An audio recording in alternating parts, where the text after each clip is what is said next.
Hej, här mikrofonen. Ett poddvarp nu ösnä video som är släppt totalt lite. Poddvarp har framvis sina egna hemsidor och mikrofonen FO, men kommer ösnä ut i samstarve vi tvinda tjänsterna lokalt FO. Och här tror jag att jag välkända socialmedier och video och poddvarps plattformar. Vi intervjuar personer som har spännande vidan att dela och ettla avhörda meningar om mycket bara kvar som helst. Mikrofonen är parsta politiskt ohäft, fjöldtotta och upplysande. Öst nu i mån till kvar som är framme och i tog. Jag är det Boetir. Välkommen. Ja, välkommen till hessa episoderna av mikrofonerna. Vi sitter här ute vid strand, ivrig vid strand och vi har en gäst här som heter Ranva Erlingsdotter Simonsen. Hon är kommen länge med alla vägen från Baffinland i Kanada i till förra en tur. Hon är ju föringer och hon bor här ivrig rättliga lunch. Och hon finns vid neck design innanför kläder och annat och är så att skilja lärna till neckvisen här skinnen alltså som det har tradition för mittlen upprunna för att här och så har du just nog snägt nytt då i samband med det här. Så inte bara traditionellt men så just också nytt till det. Här var några fina vötter öliga höjter och blöter eller så mjuker över och jag kan förstå mig att öliga gott här som det är så kallt och vetren alltså. Hette jag kaupaskinn och så säger det att det var om knören ösnen. Hade är bevare. Ja. Utan och innan. Aha.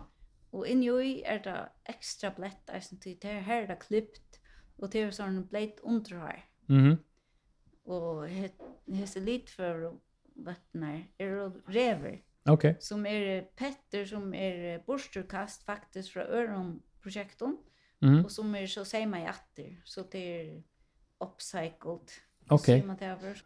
Nej, här är inte kopias nej. Nej, inte kopias. Rever. Rever var det. Rever. Det är jävla blött, öliga blött alltså, verkligen. Och bevar inne i som ja. klippt stort.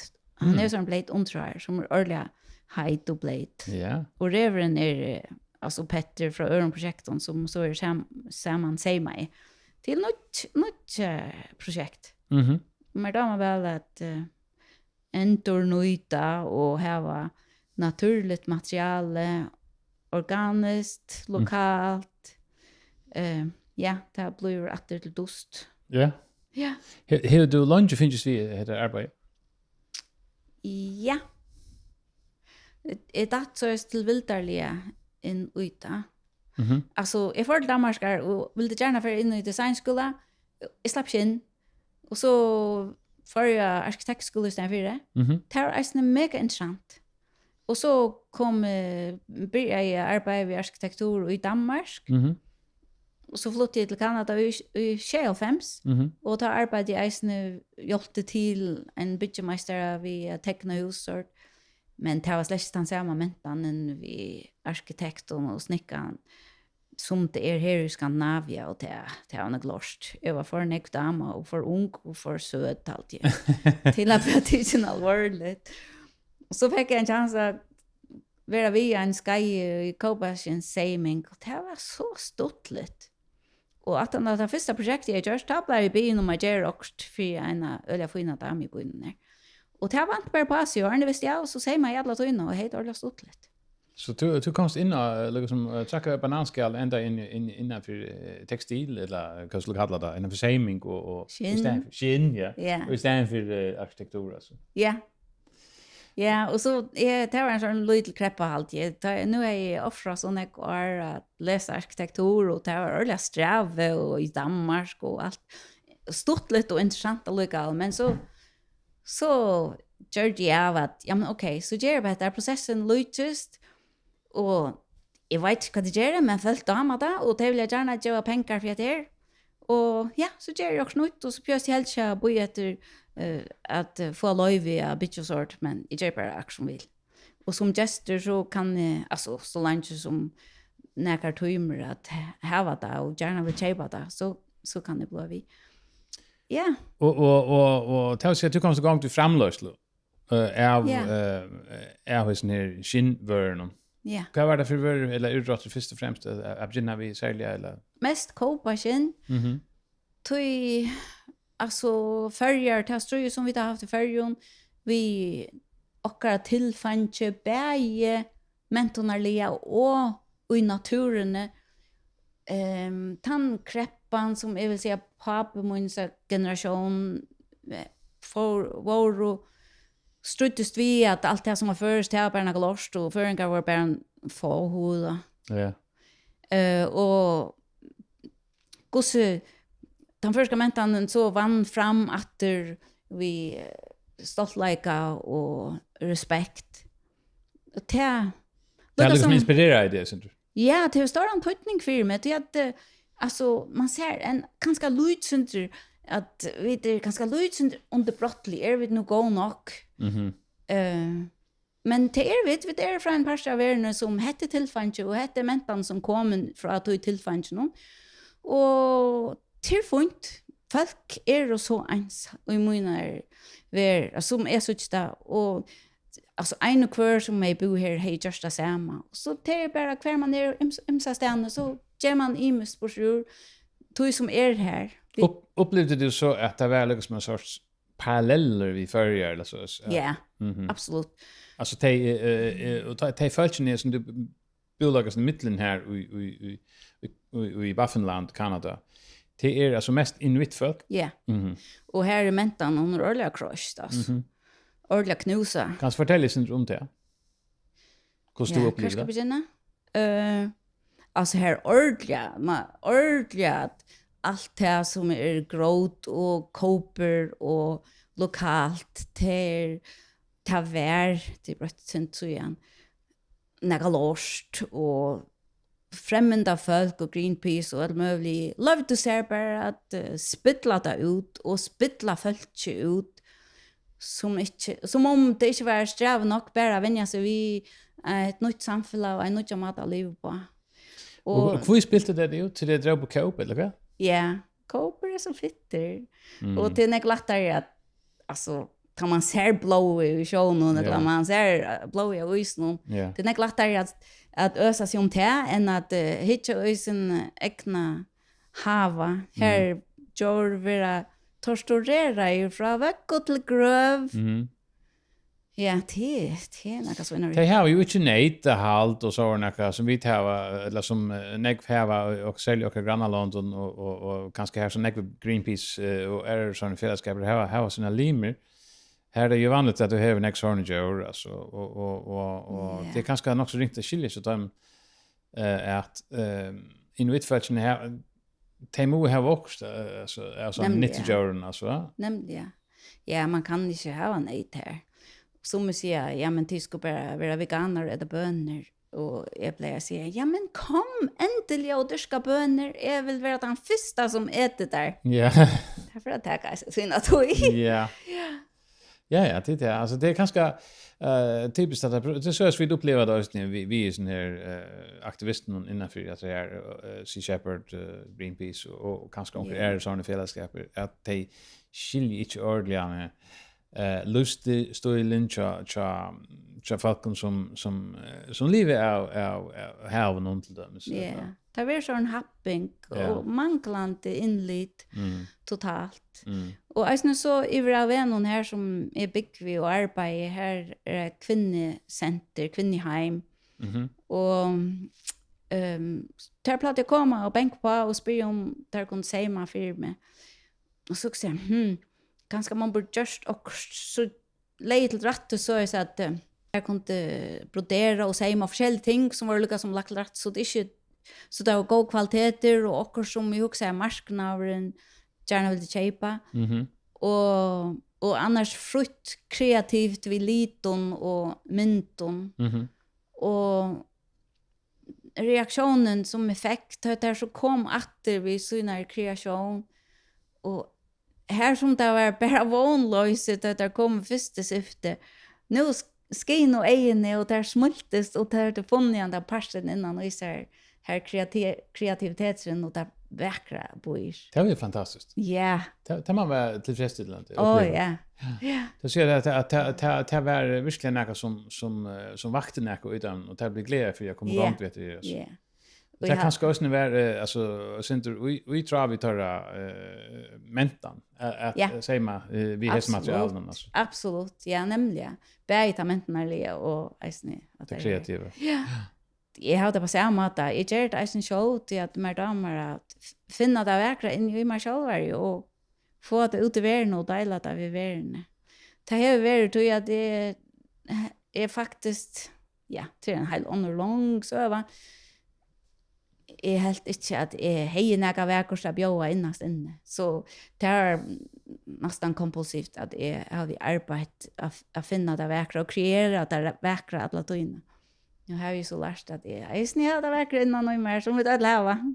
Det lever som något fantastiskt att det är något som borde arbeta vi halde. Ja. Men lugga till halda vi att det här att alltså sövna om att rikshem begynte du hur långt är det var i Baffinland då du komst igång vi att Jerry ser design och få se tingen samma. Men akkurat några år. Ja. Och det har helt fram alla tøyna och så det växer eller. Ja. Ja, jag gjorde mina snitjeving som var så Justin säger breit alla lower till att det kände där inte. Okej, ja. Och jag har aldrig rönt att kopiera det. Det är helt inte bara så plats. Men så jag har haft det här fralse att inte veta hur man ska göra. Och eisne så damer att göra också nytt. Och så har du ju haft en listig bakgrund. Så du var ju utbyggd arkitektur. Och jag var ju inte öle var teckna och det. Jag minns det gott alltså. Det var du känt för just. Ja. Och så spelade du musik och så du har ju nästan så kreativt. Ja, det är helt I love you mer det kreativa. Så du kommer in här vi friskon egen och just också helt annat än det var vi visar som tingene kanske. Ja. Och så reaktionen är okej, det som jag gärna vill det var att få att det inna mainstream att få att acceptera och få att från att vara skamligt till att vara också man kan vara stolt över. Ja. Och hur så värt han kan fortälja sig om det här processen. Alltså hur störde du det här? Hur rent du att nå ut och hur så värt han tillgång till oss? Ja, jag begynte och mer så contemporary, moderna inspirera av imson, äventyr, film, popkultur, allt möjligt. Och så röjner jag finna att tojar läsa och få kinnen i att tala för sig själv till att det är så vackert och så utblasande. Fantastiskt vackert naturprodukt. Men så fortell du sövna ut. Hur så fart han ut? Hur så har du gjort för att få det ut alltså? Alltså bortsett från plakaten av posthusen och så. Helt så en butik, en utställningsvinter och ja, en liten handel. Det är en handel där. Ja, vi bor ju i det gamla Hudson Bay husen här som vi heter första värsta som är sammanlukna vid monopolhandeln i Grönland. Ja. Okay. Där är ju de flesta byggningar så läst. Okej. Vad är alltså hade det såna institutioner här som är liknande som monopolhandeln, eller? Ja, Hudson Bay. Jag menar att det var monopoler. Jag vet inte akkurat det så detaljerna. Nej. Men ja, där hade så köpte där skinn och sålde mjöl och socker och så och böcker och så framvägs. Det är så sprutshandel så är det. Ja. Ja. Så tar det väl låt det var skinn alltså. Ja.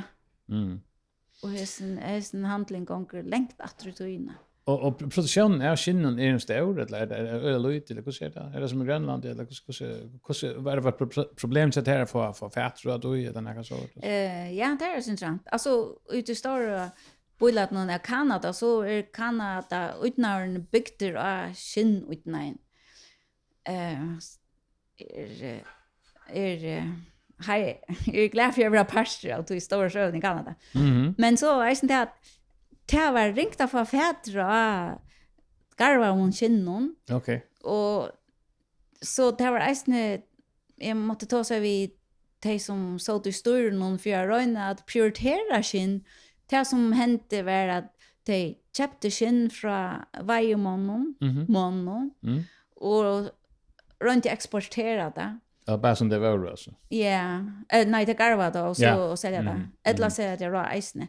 Men jag räknar vi ett som det var bara män som såg i time arbete någon som tog outger så det var inte som huxar om kvinnorna. Och så och ta sig hem till privat, så hem till privat det köpa skinn från mannen och det tar sig vet där ofta om att syrja för att få garva i sin åter så är så att kvinnor kunde arbeta vid skinnen och göra ting som de kunde så sälja till turister och så är det. För det virusöktes inte så. Ja, virusökt. Nämligen. Så det blev så späckliga, så bröttes det späckliga. Så det blev en brötning alltså? Ja, det blev det. Och nu är det mer vanligt att är det fler som gör det än du? Ja, jag arbetar samma i Nekvon. Du startade en trend alltså? Du startade en trend, eller var vi till att starta en trend? Jag var vid att styrka en trend. Ja, det är inte allt mot. Jag gör det en liten barst. Ja, jag arbetar vi in och utan och där då imest mer traditionell ting. Så arbetar samma i en att stola time och sörja för att kvaliteten går och kanske stötterna rättar där inneskäckar men alla lite stötten så vi måste göra det större stötten så det kan sälja det. Sån ting och bruka stärkan tror och sätta samman lite när så där rycker väl annars är allt som är tökt brukt till sin egna skärma. Men nu är det fler som det har alltid varit neckvar som har samma kopashins kläder mest kvinnor eisen onkel med över Maria Schultz. Nu är det neckflyer som samma och gera alla neckbrosjur och designa flott kläder och tasker och imest annat. Och så köpa turister då och är det också så att vi shippa EU till era parter av Kanada exportera eller ja, synter till stadväck vi kom igång men lokalfolkene bägge som är och henne och eisen de som kommer arbeta är dama väl att bruka köpa sin lokal produkt lokalt just ja så det är det gott och jag har sålt till nekvar ministrar och så sån som ambassadörer kanadiska ambassadörer så det kommer här att officiella plan så det blir fint alltså ja och det är allt att jag kunde köpa det och bruka det och vara stolt av det och äga det som heter parser av Kanada. Vill säga nu att så är det mer att köpa sin och så från norrändan av Kanada. Alltså det är mest kanadiska du kan få hända nu att ja. Men är det väl nägmotstånd? Hur det väl nägmotstånd? Alltså du varst att bojar folk som inte skilja som äntarna som var ju aktivister och såna. Är det väl trubblare att och i 70 någon så var exporten till Europa pura stäckar. Så och ta och lägga ordliga ekonomin så att kon familjen och ta öch någon som halt. Så för någon annan så gärna ta så ut vi europeiska EU EF. Ja, ES kallar för en grej men EU ja. Så bara EU det att vi vad det är. Hur man kunde låta löva det att sälja det till Europa. EU ES så är det politiker in i Kanada med Inuit och Newfoundlander som eisne via kop och Newfoundlandarna sätter vi Inuit att vi ska stanna samman men ES säger att ja men vi vill kanske bara köpa från Inuit och det är så att fram till att stå stilt något länge är helt att hvis man bara fick en att ta i horna så kunde man låta horna mer upp och det ändrar så vi att det så att okej så Inuit skin Inuit white shin är nog lövt att exportera till. Okej, så det är liksom vi är känt som till naturfolk och är det okej eller så. Parlamenten. Ja, men visst Passar av dövra någon till att folk är till dövra och skinnet det fram ofta i veckan att det är brukt. Ja. Akkurat, ja. Så det är annorlunda. Akkurat, ja. Men nu komst du igång vid allt det här och virksomhet vax och du trivs vid såna här skilja lärnen och är det så näka du är det ett nytt kapitel till alla de mer över för nu i nästan eller kvart är planerna så där. Ja, nu är mamma nog så gammal och glömsk och jag vill gärna vara mer samma vi henne nu med hon änner till stigar. Och nu följer jag snä att nu är vi har blåst inte kanske till iver så jag vet. Du menar du har just ett jobb här och nu klarar det sig själva så har snösen. Ja, inte att det var inskilt. Jag ska inte stäga ärna för överhuvud, men jag var ordentlig. Jag lägger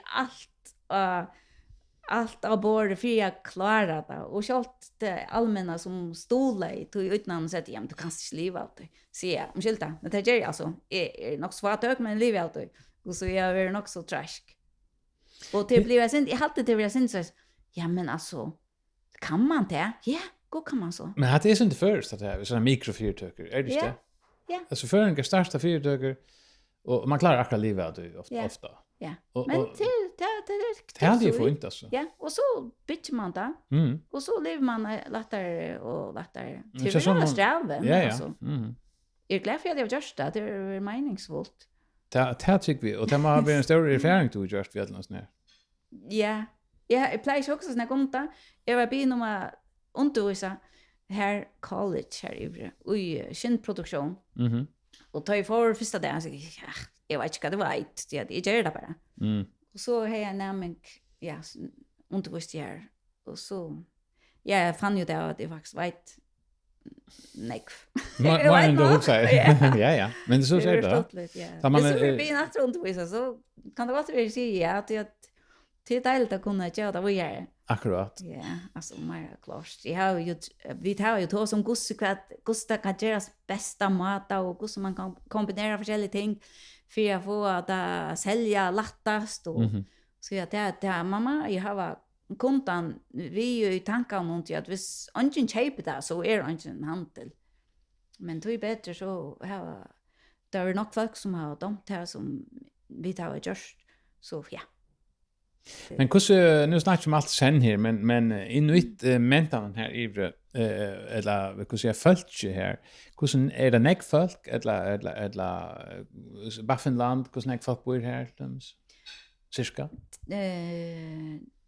Baffinland det passar Nunavut till territoriet som heter Nunavut som är väldigt störst än 15 av öllom Kanada. Det är gewaltigt. Här bygger bara en 30 000 folk. Och är det mest inuiter? Flest inuit, ja. Ja. Nu bygger vi i huvudstaden. Här är ganska 30% tillflyttare. Men ute i bygden är det ganska 95 eller mer procent inuit. Ja. Och det här det klarar väl att varva mentan och så är eller är det blivit mer ivskola av centrala kanadiska? Ja. Det är inte lätt och till en strøy och passar att du strøy under eisene det rävliga som inuit nekv, inte öll men nekv har varit jag någon fyr lukka som att komma in i ta mentarna av i nutje tøyene och här bötten var little bötten var teaching fra sin föräldrar utan att spela om löve och sent flöjen borster till era pastor av Kanada att gänga skola och kom hem kanske till jolar men så är det efter det 5-6 år upp efter och nekvar av hos skolan var rävlig sträng och sexuellt missbrukande. Herregud alltså. Jag tar en stor skandal framme nu. Ja, nu hade jag funnit alltså massgröv eller vad fan det var. Det var ordentligt ohyggligt. Vi nekombaten, ja så ohyggligt, så vämmeligt är det. Till akkurat som man ska lukka som jag kan sån kärseld för att komma in och ha det här något samtidigt. Men nu är det jag är glad för att jag kom fram till nu är det som äntligen att det som inte byggva norran för skilja det faktiskt passar. Ja. Ja, nu så är det en ölig vad ska vi säga en ölig orättvis är framt här i mötesfälten alltså. Totalt mangla på respekt och totalt jag bara vill alltså very and George. Hur sätter man inte skolar upp här lokalt istället för?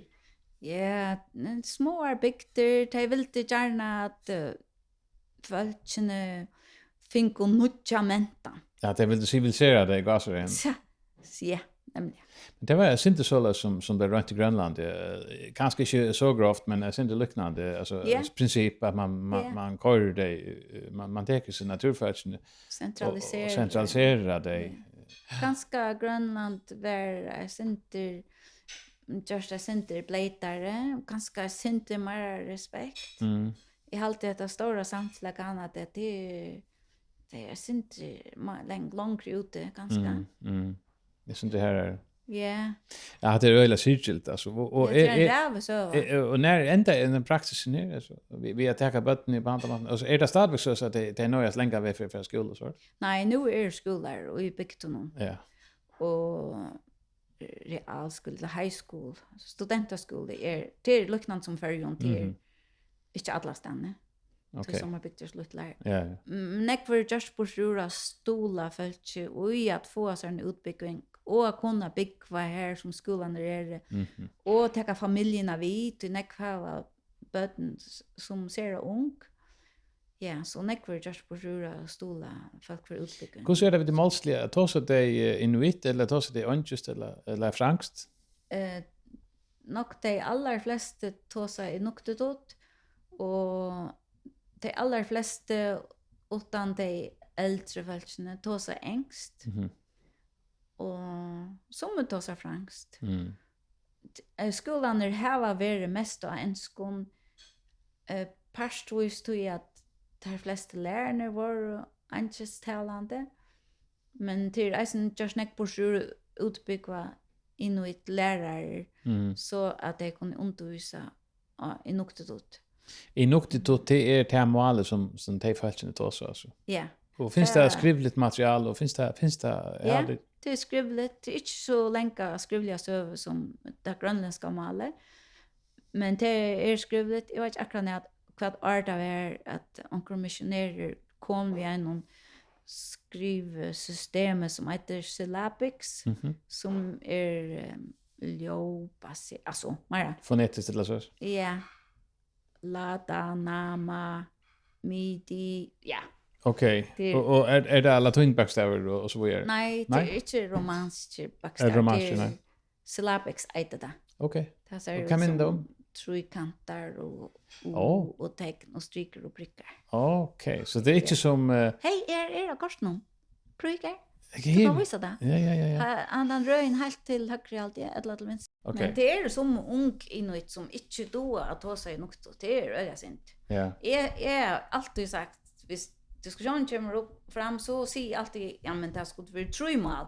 Först är något ut och så engst och så franskt. Då är att inuit är genial folk och har fantastiska hela och fantastiska kreativitet. Det kan man sagt skvar. Ja. Inte problem. Ja. Ja, men vi förringar klarar ju oss en tröjmal utan problem. Hallå? Ja. Så det är klart. Det var gott för hela. Det är det nog. Ja. Jag var stolt av att komma så. Men området här och mentan här det är ju artist kan man säga. Det ligger ju längt norr. Det norra så är ordet längt norr, ja. Det är nästan upp ju det är längt upp i det artiska området och Nordvästpassagen och ja. Och tar sig att hur ser vi tog alltså identifierar man sig näck sjön vid det artiska kan ni huxa mer och är näck samband vi Grönland till dömes eller vi andra artiska vet du. Nej, ja, det har en fällskap här inuit runt om Atlant Nordpolen samarbete. Ja. Och här tar sig det mentan och vaje och politik och olje och trafik. Här röna tyskar och kineser att släppa på i. Ja. Det varierar inte hur mycket jag släpper på i. Ja.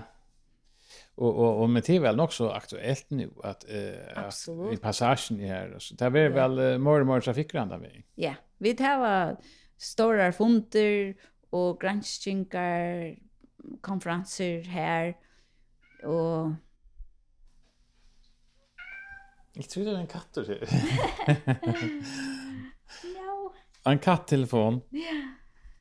Så det är nog så intressant på den måten. Ja, absolut. kineser. Ja, det var en mestlig vinkel. Jag tar hamnar upp ju här, men okej, alltså tar skulle ju trade vi alla värna och tar har ju Ja. stora handelslager alla stan så att det tar ju största framlager alltså. Tar levererat till alla värna. Ja, har en ekva pengar. Öjlig pengar. Det var en äldre dama, jag vet inte hon är väl i forskning och stanna. Ja.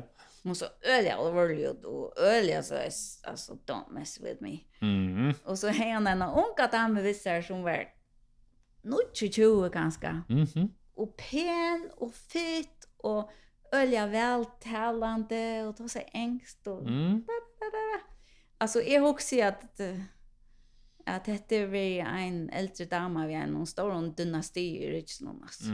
Nej, det var en som konferensen, ne? Ja, hon kom, hon säger hon var turister och hon kom av fonden tja virkesfällan och i Kalvet. Okej. Ja. Hur är det som turister? Det är ju sånt speciellt. Ja, jag har det. Så kvärt helt du idén var så än. Ja, Hon ville bara här vill jag att det har lot och jonkron. Helt säkert. Helt säkert. Men den unga vet hon. Och hon infiltrerade bankramaten. Ha? Hon ville infiltrera bankramaten. Ja, helt säkert. Få parsta bankrum. Helt säkert. Ja. Vet jag vad Jack och Ja. Ja. Det var det så som håll tror jag. Kan det bli det. Ja, det. Men det går att vägen till att alltså hat här vi att eja och te sälja väger i Sturban Toronto till att möjligt Underland. Och också nämligen att det här är en kineser som gärna vill investera i att Cooperations och jag var sen spänt också nå det kunde gå att finna sådana pengar och växa virke men så att det köpt ett helt garvar roi vi öllon ut och tar ju också att han alltså Nej, titta här. Säljer man fisk så är det färdigt. Så är det färdigt. Så är det färdigt. Vi inte få det åter. Ja. Det är nog också det är viktigt att också som föringar i början. Ja. Det är sån där diskussion här i förrän om man har sett för en ägg och som fel en ägg av den för ska fel en är sett till döms till Granaland fel i Granaland och det är så en diskussion för sig. Ja. Men till huxa morgon förrän nu Chile. Ja. Att det är morgon förrän. Ja. Det vill gärna för det är dejligt. Vad så gör i förrän Anna än att vara turister måste jag sagt.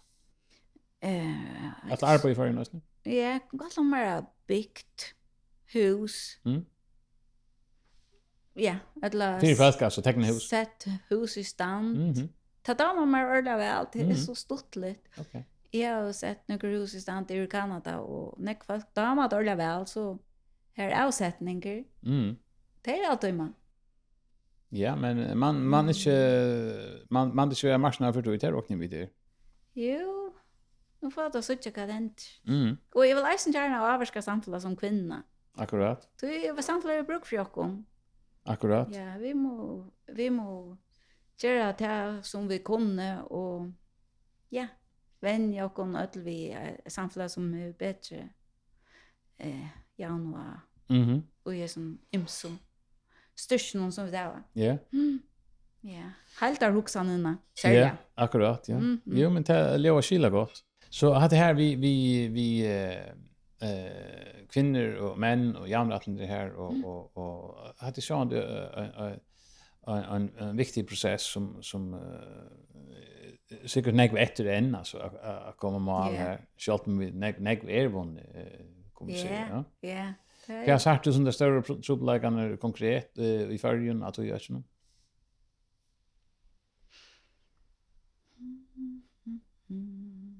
Det är en större spårning. Jag har alltid delt att så kvinnor och män som arbetar i bytjehandeln och som gänger i bytjekläven. Alltså det är väldigt enkelt, men det betyder ordentligt näck för mig. Som de säger att förut grunden till att koner är vi mot av så tid att det är det enaste att jag kunde kontrollera. Det var det som vi var i. Så jag vill gärna att det är viktigt inte. Akkurat. Ja. Det är alltid viktigt att teorierna som vi traditionellt har lagt till kvinnor mest att det har varit delt över hur menar att tydning i samhället till att alltså men då öjliga väl att färra fram ett och bitcha och få att tänka hända men onkel så blir det kan det bli sen enspår och här också att kvinnor då generellt bättre att huxa om allt möjligt sen. Ja. Som är bara svök av det, men vi tar bruk för det. Så att allt hängt samman. Det passar. Och man skulle just huxa kanske östen till att i traditionen har vi skilt alltså det har vi hört från en sociologisk författare eller som har tagit som distinction att det gammal tradition är alltså kvinnan har faktiskt östen är ska inte vara för traditionella men till östen där visst man menar det att kvinnan har åt en ut det gamla era samhället att männen var ute och jagade och kvinnan var hemma eller kan man kalla det inte ändliga i kötchen men hon dominerar ju östen allt område i hem och i hembyn eller hembygden så det var hon som faktiskt stod ju öden upp här och ta i för lunch jag tror var det vill det vara naturligt att konfession hade större roll och jag bygger hus och sort. Ja. Nu vet jag att konfession bestämmer ultimativt tar man köper hus. Alltså det är det ofta konan som bestämmer själv det lås som man bestämmer. Det är något helt annat. Men det borde kanske vara mer av oss när att konfolk hade mer större löjklot innanför bygger och husbygg och så bostadsutveckling och sånt ting. Ja, och hur vi lever vi förbruk alltså till att det här vi man bara kan köra ting väck och inte för väck. Nej, det ska också stanna, ja. Ja, det ska också stanna och jag hade att vi manglar att huxa om att allt är resurser. Ja. Bäge ting och eisne människa. Ja. Ja, akkurat. Och vi tar bruk för att det som förhälja. Och sen det är en ekonomisk kontakt också. Ja. Akkurat. Här som vi bygger här är starka kvinnor. Ja. Och där vi respekterar eisne väl. Och det är ordentligt dejligt. Det njöt. Och här är man eisne inte hon och han. Och som kvinnor växer upp som män och som män växer upp som kvinnor och alla män då säger man. Och nekvar kvinnor goda varje kvinnor. Och ja, öliga starka. Inte färre och fjäsa vi mannen så en dam här det kan vara lustfarligt. Ja. Ja, men Ranva, det var så avvärst. Ja. Och vi må prata vidare än är för. Det var gott. Och jag minns att jag var ett nu vid Atlant. Bäj här i Baffinland och i Färjön. Ja, tusen tack. Det var spännande att se om vad det kommer igång vi här också. Ja. Jag var inte överlande, men det syns så spänt, ja. Det tror jag inte Eva till. Att vi får en starka kvinna. Nej. Lägga som flyter sin på attention. Stort tack för det. Och vad kunde folk förresten Arvid avsluta? Hur kunde folk få fatt i såna flotta produkter och säljer här så här är det punkar och här är det vötter och kan du fortälja inte mer om att det är bara avslutningsvis här? Jag har ranva.com. Webbsida. Okej. Och Facebook Ranva Design. Här är några imsarmenter. Ja, här är det sista att nöglunda vad som händer. Vi var för att vara en spännande syning och i Kalvit som, ja, det har stått lite. Lika en spårningar här vi har till Ranvo här. Nu är vi nere i Vågsbaten. Det är alltså väckre. Ja, väckre är alla som vet sen, luknande om sommar. Kanske två stig kallare om sommar. Men annars är det liknande. Annars är det torrare här. Så bara inte det. För det är mest inte kallt då. Då är vi i Kanada några år också. Nu då vill jag lära mig ju att komma att börja. Alltså vet du här. Det betyder att bli chill i september eller kallt och kavig och vadakavig och vinter och sånt. Och så till jævlar ikke så kæven og isen frister av fjøren. Og nå kjøren tar isen frister, så kan man køre stora lastbil av fjøren. Og i januar, februar tar det så upp till, ja, 9 till minus 30, fjörd, och kallare, 6 håll tror jag. Ja, så det kan vara också kallt. Men det är torst. Så tar det inte vinter. Så kommer vinter ganska trätt. Oha. Tar du det chillfaktor? Ja. Ja, det gör det. Hur ska man så tar man för ut och så man ansätter sig nösenfrister till öronen och så. Ja, det är kalltast. Det är läckert det är kallt. Alltså, jag vet inte vad det är om det bara sån oxygen. Det är den friskaste luften. Mamma lät sig väl och näck för lö, länkar underboxer, kavaboxer, allt det där. Men alltså, här man nog näck var lövon så är fint. Då jag det är så vad som för jag merkobein. Så torst och nocka lövon så är det fint. Så som täcker för nösna, tyckren där. Och en hycka som kommer här till och tar det ordliga, tar 14 och så en såna kava skotar av briller som ungen vinter släpper in. Eller skibriller. Hvis jag lite vet att vinter kommer in, alltså så vill man fryster på här. Man ser en folk som går runt vid små svärstun, mästun och anledning till, alltså cool. Det vet man, tar man blir fryst. Tar man är ute, jag har haft det så det är inte cool. I rönn omgång att det kommer att till lattliga. Jag har fryst öre långt. Så öre utanför, alltså det här frystar öre kött, det är så pickaligt och glant. Ja, stämmer alltså rätt. Men så... Är det vant vid att man kan man missa öronen hvis det frystar till? Jo, det kan man. Alltså, Jo, det kan man. Det kan man. Nu har vi kört om några som öra knäcka, ja, men det kan man faktiskt. Folk har mist fingrar. En äldre mer datt och han slapp upp själver och han la här, jag vet inte, han tog med eller hålla en annan. Och han miste flera fingrar. Det var bara inte början, alltså bara inte där. Lyckas inte nian ut för husen. Men så kommer mars och tablet heter tablet är liksom minus 25. Ta för att spela. Det är minus 25. Då är det något så hett. Folk har ju kläder så vi då lät och nu och heter skäggkvar och vätter, skinnvätter, det bästa kopparskinsvätter det allra bästa. Och vi ankrum får ju ut gott. Och skinn innan och utan det är det bästa. Det är kanske det gör det som kommer. Ta brukar det en fjärde. Storman i färgen tar er och bättre än tar Kanada. Jag saknar det inte först. Men vi tar så kavastorm. Men ta är det bara, ja, näck vinter, huset brakar och knackar. Och det är inte gott för ut. Ta blir man väck. Alltså det kan vara så tatt. Tjukt och kava som flyr runt att det så inte från vägen. Det är faktiskt folk som är fryst. Tar det runt i affärer en ända upp innan och hin ända på in. Och då är det gott att sitta hemma. Det är så lätt. Det är en sträva. Och det är bara för ut i bilen tar det minus 24. Att det är lite sinter en värskatlan. Hvis jeg har hendt når frujar i et halvt minutt, så får jeg ilt i fingrene. Og hvis jeg tar ikke håndtaget av horene, som er metall, og i ångon vatten, tar det så kallt, så brenner jeg der. Ja. Så man skal lykke minnes til lykke ha alt dekka. Skundar man sig.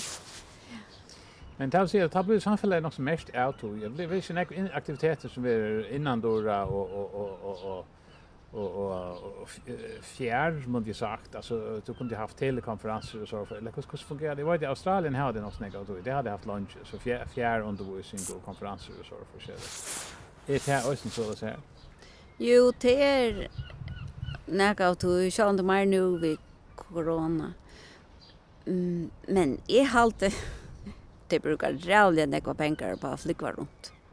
Alltså nu är det inte vägar mittlen bygdnar. Det är ganska tvärbygder det är vägar mittlen. Och resten av dem här är inte vägar som man flyger. Så folk flyger runt. Det sista halvanna 2 åren vi corona har folk inte flöjt här. Det var tøyer det blev helt lukka for flyktvinsjen innan for territoriet noen av oss. Av tøy at hvis nu en liten bygd fikk sjukna, så kunde det lagt bare litt som floer og ta lengt til hospitalet, og ta blir et sånt problem nok så størst.